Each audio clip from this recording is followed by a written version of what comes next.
முதலமைச்சராக இருந்த EPS CBI விசாரணைக்கு உத்தரவிட்டதால் பொள்ளாச்சி பாலியல் வழக்கில் நீதி கிடைத்துள்ளது என்று குறிப்பிடப்பட்டுள்ளது.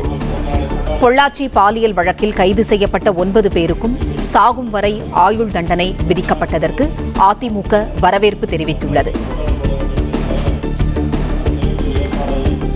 பொள்ளாச்சி பாலியல் வழக்கில் கைது செய்யப்பட்ட 9 பேருக்கும் சாகும் வரை ஆயுள் தண்டனை விதிக்கப்பட்ட தீர்ப்பிற்கு அதிமுக வரவேற்பு தெரிவித்துள்ளது.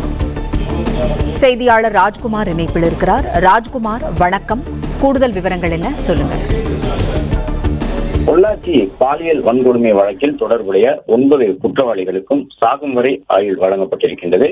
இந்த நிலையில்தான் அந்த வழக்கில் குற்றவாளிகளுக்கு வழங்கப்பட்டிருக்கக்கூடிய தண்டனையை வரவேற்று எதிர்க்கட்சித் தலைவர் எடப்பாடி பழனிசாமி தற்பொழுது தன்னுடைய பதிவினை வெளியிட்டிருக்கின்றார். அதன்படி பொள்ளாச்சி பாலியல் வழக்கில் கைது செய்யப்பட்ட 9 பேரும் குற்றவாளிகள் என அறிவித்து கடும் தண்டனைகள் விதித்து கோவை மகளிர் நீதிமன்றம் தீர்ப்பளித்திருப்பது வரவேற்கத்தக்கது என்று குறிப்பிட்டிருக்கக்கூடிய அவர், ஏற்கனவே அதிமுக தலைமையிலான அரசு இந்த வழக்கை முறையாக கையாண்டு நடுநிலை தவறாமல் விசாரிக்கப்பட சிபிஐ விசாரணைக்கு உத்தரவிட்டதன் விளைவாக உரிய நீதி இன்று கிடைக்கப்பட்டுள்ளது என்றும் குறிப்பிட்டிருக்கின்றார்.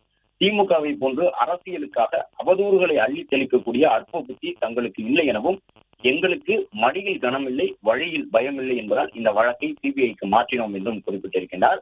பொள்ளாச்சி வழக்கில் சுய விவரங்கள் வெளியானதாக சொன்ன திமுக 6 ஆண்டுகளுக்கு பிறகு அண்ணா பல்கலைக்கழக பாலியல் வழக்கில் பாதிக்கப்பட்ட மாணவியின் சுய விவரங்களை வெளியிட்டது யார் என்று சொல்லுமா என்று கேள்வி எழுப்பியிருக்கக்கூடிய அவர், இது பாதிக்கப்பட்ட மாணவியை மிரட்டும் செயல் இல்லையா என்று கேட்டுள்ளதுடன், அண்ணா பல்கலைக்கழக வழக்கில் யாரை காப்பாற்ற எஃப்ஐஆரை லீக் செய்தது ஸ்டாலின் மாடல் திமுக அரசு என்றும் கேள்வி எழுப்பியிருக்கின்றார். எஃப்ஐஆர் வழக்கில் யார் அந்த சார் என்ற நியாயத்தின் கேள்வியை கேட்டோம் என்றும், அந்த கேள்விக்கான விடையை கண்டறிய நீதி கிடைக்க சிபிஐ விசாரணை கோரினோம் என்றும், ஆனால் அதனை முழுமூச்சாக இந்த திமுக அரசு எதிர்த்ததே ஏன் என்றும், யாரை காப்பாற்ற துடிக்கின்றது திமுக என்றும் அவர் கேட்டிருக்கின்றார்.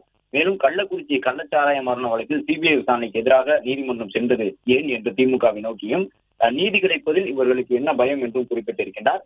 தெளிவாக சொல்லுகின்றோம், எங்கள் ஆட்சியில் கைது செய்யப்பட்ட குற்றவாளிகளுக்கு எங்களால் அமைக்கப்பட்ட சிபிஐ விசாரணையில் குற்றவாளிகள் உறுதி செய்யப்பட்டு இன்று கடுமையான தண்டனைகள் அவர்கள் பெற்றிட காரணமாக அமைந்தது அதிமுக அரசு என்று குறிப்பிட்டுள்ளதுடன், ஞானசேகரன் திமுக ஒத்தடிமை அல்ல, அனுதாபி மட்டுமே என்று ஸ்டாலின் போன்று நாங்கள் உருட்டவும் இல்லை, உங்களை போன்று எந்த சாரையும் காப்பாற்றவும் நாங்கள் முயற்சிக்கவில்லை என்று குறிப்பிட்டிருக்கக்கூடிய அவர், திமுக எவ்வளவு அரசியல் கேவலங்களை அரங்கேற்றினாலும் இறுதியில் உண்மை மட்டுமே வெல்லும் எனவும், இது இன்று நிரூபணமாகி இருக்கின்றது, இனியும் நிரூபிக்கப்படும் என்றும் குறிப்பிட்டிருக்கின்றார்கள்.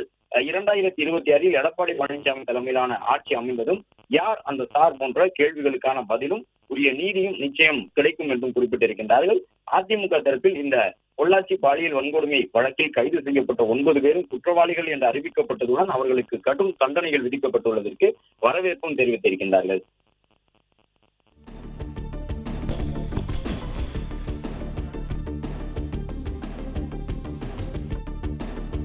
பிளே ஸ்டோர் மற்றும் ஆப் ஸ்டோரில் இருந்து பாலிமர் செயலியை QR கோடு மூலம் பதிவிறக்கம் செய்யுங்கள். செய்திகளை உடனுக்குடன் பெறுங்கள்.